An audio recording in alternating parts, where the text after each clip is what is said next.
Welcome back to another magazine flick through. So we're looking at Mean Machines Sega again, and this time it's the March issue of 1994, number 17. So what have we got this month? The 32-bit generation's just around the corner, so we've got Virtua Fighter on the arcade, which will later come out on the Saturn. Streets of Rage 3, which was technically quite an impressive game on the Mega Drive. It's a bit divisive because the gameplay is a little bit different and the music's really quite different than the first two games. Sonic 3, which I think every other magazine had covered at that point, NBA Jam, and another game that's covered up. Master System, we've got Road Rash, Micro Machines, both pretty good conversions. Ground Zero Texas, that's a good game. Chuck Racer, that must be BC Racers, and Mansion of Hidden Souls, which I wanted to play back in the day and didn't, and I'll come back to that. Game Gear, yeah, pretty similar. The Master System conversions. Advert for the Royal Navy. And so this month we've got Sonic 3, Dragon's Lair, I think Double Switch, which is a sequel, sort of a sequel to Night Trap, Mission Impossible, yeah, some really interesting stuff. Cliffhanger, yeah, I've mentioned that a few times. And as you can see by the staff, Julian Rignall's no longer with them, so they're on their own at this point, and yeah, still really great magazine. It's the team that matters, that's the thing. Winter Olympics, which I covered a few weeks back. CS, so yeah, we've got Virtua Fighter, 1 on the arcade, the announcement of the Saturn. Interesting, the Saturn is a CD machine which disappointed a lot of people. However, the linear games and slow access time synonymous with CDs should now become a thing of the past. Interesting, so they didn't like the fact that it was CD based, which is interesting when you consider that Nintendo stuck with the cartridges. So maybe at that point, I don't know, maybe the general public was wary of CDs. I mean, I could understand that after seeing the Mega CD and the machines like the CDI and the 3DO. I could see why people might be a little bit wary of it. Saturn Soccer, I don't remember what that one was now. Is that Victory Goal? I think it's Victory Goal. Deep Space Nine, don't know if that came out over here. And the Virtual Reality, which never came out. So we've got Capcom Take the Mickey. That looks like, yeah, that's Magical Quest on the Super Nintendo. I don't think the first game ever came out on the Mega Drive. The sequels did, but not the original. And we've got some Star Trek, which is covered the next issue, because I'm looking at both issues here. I've got the next one. Yeah, that's featured a lot more next month. It was a good PC game. Battletech. Didn't ever play that one. Eye of the Beholder. That was a good game on the ST and the Amiga. Yeah, so there was a Mega CD conversion. And Might and Magic 3. Never played one of those games, I really should. Columns 3. Yeah, it's like what happened to Columns 2. But Columns 3 was more multiplayer focused than the first game. And it never came out over here, it came out in Japan. There may have been a Genesis version. Yeah, Rise of the Robots, which from these screenshots looks pretty good. But, well, it is what it is. I'm glad it came out because it's a nice historical artifact. Rebel Assault, that was a really good game. I really enjoyed that. It was good use of FMV. Yeah, Subterranea, that's a good game. I covered that a year or so ago, I think. This is the Multi-Mega. I think they called it the CDX at the time in the USA. Really nice little machine. Popeye. Don't remember that game. I know I can't say much about it. I've never played it. Yeah, Tomcat Alley. It's interesting that they're talking about Cinepack here, which is the codec. So codecs is like H.264, MPEG-4, DivX, Xvid, that kind of thing. And Cinepack was one of the early ones, and it allowed, I think it allowed better colour handling than the earlier Mega CD F&V games, but the big deal was that it was full screen video, which well, it makes a difference. You're not looking at a little postage stamp bit of video. It was impressive.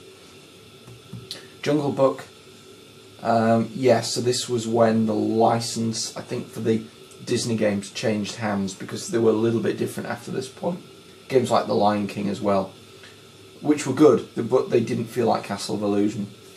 Or Spider-Man, yeah, Maximum Carnage, remember that? Fatal Fury 2, don't think we got that over here. I've got that on the Super Famicom. It's probably not worth bothering with, and if you're after playing that, I'd go for Fatal Fury Special, which in the arcade was almost like an enhanced version of Fatal Fury 2. It's a much more well-rounded game. I recommend that. King of the Monsters 2. King of the Monsters came out over here. I don't think that one did. I think that was a Japan only. The Expert Player's Guide for Street Fighter 2 again, which I really should get at some point. What beat 'em up's that one? Who covered? Someone covered this a few weeks ago. Might have been Kimball Justice, I think. I'm trying to find out what the game is. Heroic. No, I don't know. It's quite hard to read from this angle. Yeah, this looks good. This is from Nova Trade, the people that made Echo the Dolphin. It's like a mech game. I like the look of that though. It looks a little bit like Galaxy Force. Don't know how that would look when it's moving. But I don't ever remember that coming out. Maybe it was an import, or maybe I just never saw it. Streets of Rage 3. Yeah. The thing that catches my eye there is 24 megs. So I think one big deal for cartridges was boasting how big the ROM sizes were. And I think it made a difference, because you've got more animation, you've got more sprites, more levels. Yeah, it makes a difference. I've never played this game. I played a little bit of the second one. The first one I played loads and loved it. But I never had the second one back in the day. Right, one little cat sorted. Yeah, what was I saying? So, yeah, this was a game that I didn't have back in the day, and I remember reading about it, but I think this was the point where maybe my interest in the Mega Drive started to wane. I remember putting Sonic 3 in and not playing very much else after that. Oh, cat wants back in. Right.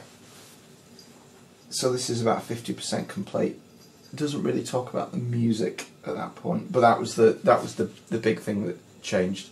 Oh, and we've got a little description of the game. So it's interesting to see 4 meg, 16 meg. Yeah, that's meant to be the best one. Streets of Rage 2. Yeah, so it's talking about what's different. So you've got multi-endings, enemy attacks, co-op play. Yeah. So it's just what they've done to the formula. Another mail order company. Don't know much about that one. Mean Yob. Yeah, as per usual. Lots of sarcastic responses and reader artwork, which is always nice to see. Yeah. I mean, I don't know how old the people who wrote this artwork, well, drew it, were. I mean, how old would I have been at this time? I would have been about 12. So maybe there were people younger than I was who perhaps came into reading this magazine halfway through its lifespan. Eternal Champions. Yeah, it's a hard game, really hard game. More tips and tricks. FIFA Soccer. Was that the one that had the weird goalie in it? It's like if you scored at 45 degrees, it was really easy to win. What's that? Street Fighter 2. After completing Hyper Fighting with Ken, a massive picture of Chun-Li is displayed. You do that combination. Not really. Oh, I think it's just you get a picture. Sonic CD. Yeah, the level select on that. Kick off. That's a good game. Yeah, this is interesting. Kyo Flying Squadron. I've mentioned this a few times before.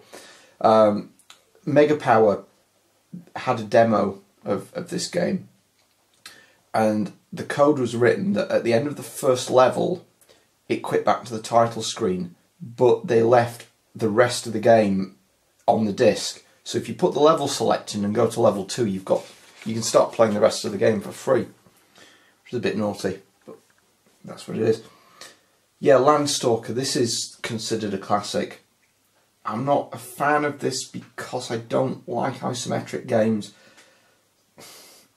Maybe I should give this another go. I've tried it on a compilation disc on the 360 and PS3, and it is considered a classic by people that really like this style of game, and it looks really nice. Really does look nice. I did like Dark Savior. Another cat sorted out. Right, yeah, Dark Savior on the Saturn, which was a bit like a sequel to this, and I quite enjoyed that, so maybe I made an exception in that case. But this certainly is meant to be a really good game. Okay, Sonic 3.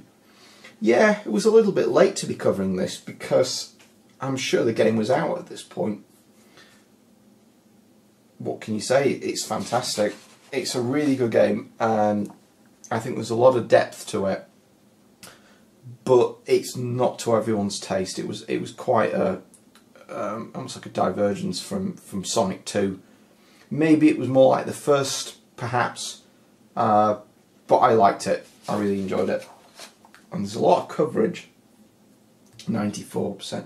Now this is interesting. Kart spec. Sonic 3 has a separate battery safe. 8 separate battery safe positions, 16 meg, it's top of the range kart, but there's a deluxe 24 meg edition of the game with extra levels and enhanced play. There may be an upgrade for the 16 meg edition, a plug-through kart with 2 ends, which will work with Sonic 2, 1 and 2 karts to create extra levels. That's Sonic and Knuckles. Now it's interesting this is being discussed at this point, but there was a lot of rumour about it not being the complete game. Yeah, Luna the Silver Star, we never got that in the West. I don't know why we didn't get these RPGs over here, but this is meant to be a really good reason to own the Mega CD in the US. The first game and the second one got converted to the Saturn and the PS1, I believe, but I don't think we got those either, which is a shame, because you look at the score and it's a good game. And it's not a game that falls into the trap of CD-ROM. It uses the CD drive really well. On at 4, Ren and Stimpy. Yeah, I remember this. I remember the cartoon, not the game so much. Yeah, so it's probably 73%. Yeah, so it's okay. It seems graphics look good, just not very lastable. It's probably a bit of a short game. Another advert for zombies. NBA Jam. Yeah, I mean, it looks really good actually for you know, the Mega Drive not having the best colour palette. It made good use of the digitised sprites from photos. Yeah, 89%. I thought that'd get a pretty good review. It's a little bit different than the arcade version. Road Rash on the Master System. I mean, just look at those screenshots. That looks really nice. I think the programmers who worked on this really either knew the hardware well or really went to town on this to make the gamers look as good as it can on the hardware. And yeah, just look at the scores. It's pretty good. The only thing is the sound, which yeah, you could forgive. But I remember playing this at a friend's back in the day, and I'm being really impressed with the way it moves. Gearworks for the Game Gear. Don't know much about that. Sensible Soccer on the Game Gear. That looks a really nice conversion. Yeah, I don't know if that ever came out on the Master System. But this would be pretty good to put in your pocket and play on the go. Bit of Sensible Soccer. Beauty and the Beast. Speaking of Beast. Right, Beauty and the Beast. Didn't get the best of scores. I really like the look of this. It's like Aladdin. It's got a similar graphic style. It says it's by Sunsoft, but I don't know if that was the publisher or not. But yeah, it's a real shame that, because by the screenshots it looks a really good game. But it says, yeah, the enemies are rubbish and the animation is poor. Probably just an example of a game that looks good in screenshots, but when you play it, it's not quite up to scratch. What's this? Beauty and the Beast. Belle's Quest. Oh, okay, so there are 2 games. This one isn't as good. Yeah, by Sunsoft 2. Yeah. And that screenshot looks pretty similar. I don't know what happened with this one, whether it was just 2 games for different markets. Don't know. But it didn't get a good review. Now, this is a good game. This is a really good game. Ground Zero Texas. I've mentioned this a few times in the past. But the screenshots in this are really good. They give a good impression of the game. It used the Cinepak codec, like Tomcat Alley, so that the video is big. It's full screen. It's pretty smooth. The colour usage is good. I think that's helped because it's meant to be in Texas, and everything's got this orangey look to it. So the colour palette is a little less varied, but I think it suits the style well. But yeah, it's point and click shooter game. Or if you've got a light gun, you do that. Yeah, that's one of the Aliens. Really cheesy B-movie game, but I think it suits the hardware well, and it's fun. It's a fun game. You do want to keep playing it. Double Switch, more F&V games. Don't know much about this one. I did pick this up a couple of years back on the PC from a charity shop for like £1. So I really should try that at some point. Yeah, I think it's another camera-based game. A bit like Night Trap. I couldn't get on with Night Trap. Got a good review. Yeah, it's pretty good as far as that review's concerned. Another F&V game, Mega CD again. Dragon's Lair. Looks a bit grainy from these screenshots. I think Dragon's Lair is what it is. It's a Laserdisc game. I think from the early 80s, if I remember correctly. Yeah, so it's saying the history is of general interest. It was the first ever interactive cartoon, which was it was a Laserdisc, wasn't it? Yeah, maybe that shows, but I think this style of game, there are a lot of games like this on the Mega CD that were either Laserdisc conversions or new games of that style. Yeah, it's just phenomenal and quite incredible, even for the Mega CD. The animation's really good. Yeah. There was a sequel to this as well. I don't know if that came out on the Mega CD. But I remember the artwork on this being done, the animation was done by some ex-Disney people. And it reminds me of Sword in the Stone and animation, or Disney animations of that era. Socket. Yeah, this game looks very similar to Dynamite Headdy in just the way it looks. It's by Victor Kai, so I don't think this was a treasure game. Yeah, it looks really good. I think I've seen this on one of those hidden gems videos on YouTube. But you just look at it, look at all the detail in the background on that. Really nice, really colourful game. 68%, so what was wrong? The sound wasn't so good, which you forgive. It's too easy. Oh, it said the lack of original features and salted the game spoils playability. Maybe it's a bit generic then. Bubba and Sticks. Again, it's another game that perhaps wouldn't have interested me back in the day. There are a lot of conversions or licenses of cartoons, and they all had a very similar look, and they just never appealed. And this might be a good game, but I'm guessing about 70%? No, 89%. Maybe I was a bit judgmental there. Yeah, 89%. So it had decent graphics. The only problem was the sound. Oh, so maybe this is a good game. Another one to try out. Master System. So what have we got here? Streets of Rage 2. Yeah.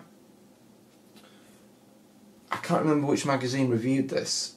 It might have been the official Sega magazine. It gave it a mid-quality review. It wasn't that great. And I think they didn't like the graphics. But this one, they like it, even though they're pretty small sprites. They complain about the sprite flicker, but that's fairly common on the Master System. It's not a two-player game, and it's perhaps too easy. But yeah, I think if you had a Master System and you wanted a decent side-scrolling beat 'em up, you couldn't go too far wrong with Streets of Rage 2. And if this plays like the Mega Drive game, then that's great. Mega Nut. Philips CDI, so Infected Flinch, get your CDI, 700 quid. Yeah, get yourself a spare there. Micro Machines on the Master System, so quite a few Master System games this month. Looks pretty good. Looks just like the Mega Drive one with a slightly reduced colour palette. VHS player all-in-one with Zool. Yeah, Zool was great on the Amiga. The console versions were a little bit different. I think the levels were redone. House of Fun 2. What's this? It's very almost like pixel art in its style before pixel art was what it is now. I mean, everything was pixel, sprites, but there was a certain art style that's become a bit more prevalent recently. And that looks similar. I don't know if this ever came out. It's got Madness there. I don't know if it was tied to the band. Maybe. Cliffhanger. Yeah, I mentioned this one before as well. On the Mega CD, most of the game is just like the Mega Drive one, which is a side-scrolling beat 'em up, which is not great. It's all right, but nothing, outstanding.